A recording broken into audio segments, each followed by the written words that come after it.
is my favorite part of the show where people get to know you just a little bit deeper, although we've done a lot so far. But I do want to dive down a little bit on your mindset. And we've talked a lot about mindset, but let's skim over a few things here, and maybe you can give us some quick elaborations on where you stand. Scarcity versus abundance. When it relates to time and money, where were you? Where are you? I was massively in scarcity, and I would have never told you that at the time. And I was a couponer. I was scarcity in areas that I would have never thought of. Like I said, Hmm. couponing, and then even like I had to use the tiniest last little drop in the shampoo bottle and squeeze the toothpaste thing out. Really, Yeah, that's scarcity mode. yeah, I never thought of it in that mind. I just thought of only in money, but money has to flow. And I did a lot of work mentally to upgrade my mindset with money. In the T. Harv Eker book, was it Millionaire Mindset, I think? I hmm, love the book. He talks about ordering on the left side of the menu, meaning the food you want, not the money you're going to spend. yeah, And I did work on that, starting to order the food I wanted. And I got to a good place. And then I realized I started comparing again, what you were talking about earlier. And this is just last year. And a lot of it was when I got into the education, I'm like, well, I'm successful, but I'm not selling the same amount of courses as Brandon Turner, like people that yeah. are way far ahead of me. Like, well, how can I even compare that? So now I have been working again to upgrade my money mindset to a new level. And Yeah. all of this stuff is continuously going to happen. At one point, that's going to be an exhausted spot. I'm going to have to upgrade it again. I know that's going to be for the rest of my life. Yeah. And it's the art of adding a zero is the way I like to call it. For you, $100 might be a lot of money. And for a lot of people in America, $100 is a lot of money. But when you can transition your mind into saying, well, what used to be $10 is now $100. What used to be $100 is now 1,000. And you keep adding a zero. I tell you, at this point in my life, I see $1 million so much more different than I saw it 5 years ago.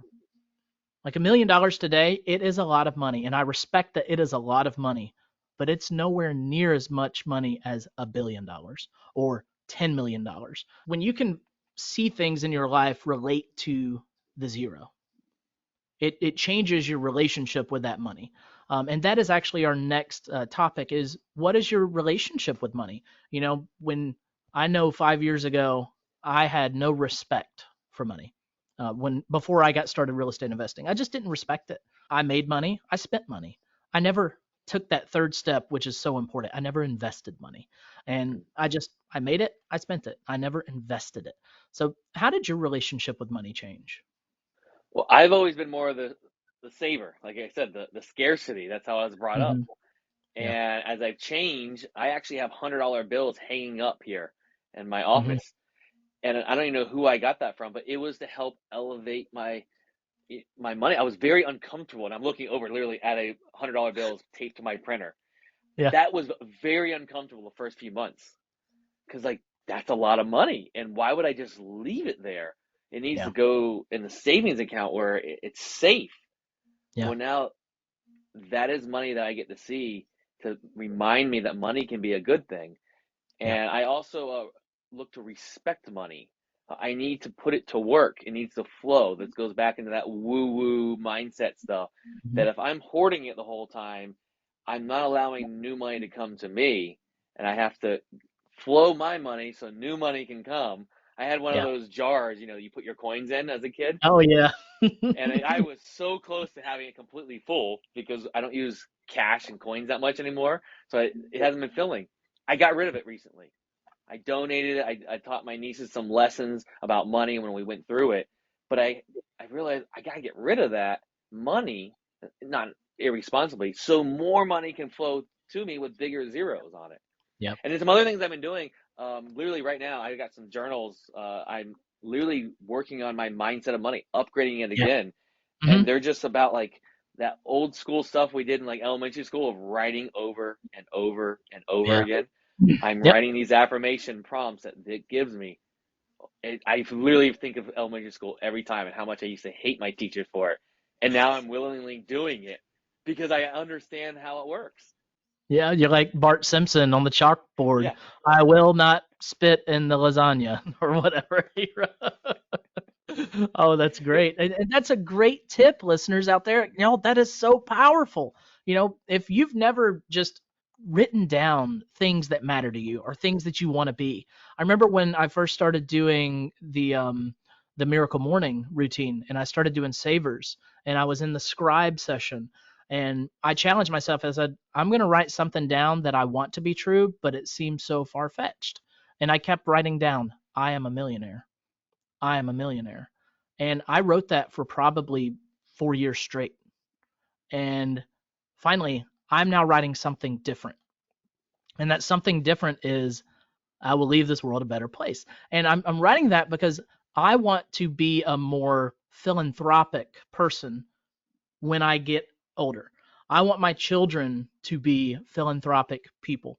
I want them to be more focused with helping others than helping themselves. I love when Zig Ziglar says it. If you help enough other people achieve what they want, you will get what you want. And that is, we don't do it because we want to get what we want. We do it because we really want to help other people. And I have this goal of mine to give $1 million to charity by the end of 2030, and I want to get there. I want to give $1 million away. I don't know how I'm going to do it. I don't know how Tiffany and I are going to do it. We're going to figure it out. And Brandon Turner was talking about this in one of the mentor calls. He's like, I came up with this idea that I'm going to give away $1 million, and then someone in his friend group said, why not 100 million? And he said, I never thought about that. I'd never thought about just giving away 100 million. And so he wrote down, I'm going to give away $1 billion. So Brandon Turner is on a mission to give $1 billion to human trafficking efforts to stop human trafficking. And that's why I follow Brandon. I love his mindset on, we got to help the world. We are given God-given talents for a reason. And I think that is to help. And I believe that we're not given money. We're not given the responsibility to handle money so that we can spend the money. That is why we have to beat money. I like that term. So financially free, whatever your term is. I like the term beat money. That's why we have to get there as fast as we can. I chose mobile homes. You've chose all different types of pad splits. Everyone has their different little niche. But that gets us to the bigger picture where we don't have to worry about how to eat tomorrow and these little things. Yes, we start doing stuff a little bit more luxurious and we're not on Spirit Airlines all the time. And, maybe every once in a while it's first class, but it's to get the bigger picture of the teaching, the helping. What people don't ever realize is the behind the scenes of your podcast. Even though you hire someone to do it, there's a lot of work. The education, there is a massive amount of work behind the scenes. And it is not always pretty growing that. You have to, well, I believe if the people that are doing it the right way are truly doing it with a passion and they want to help and they go through a lot of hard work and it's not worth it except for, would I change those lives again? And if the answer is yes, then all the money and work and that's behind the scenes is all worth it. Yeah. Mic drop on Adrian's side. Yeah, it's so true. It's absolutely true. Last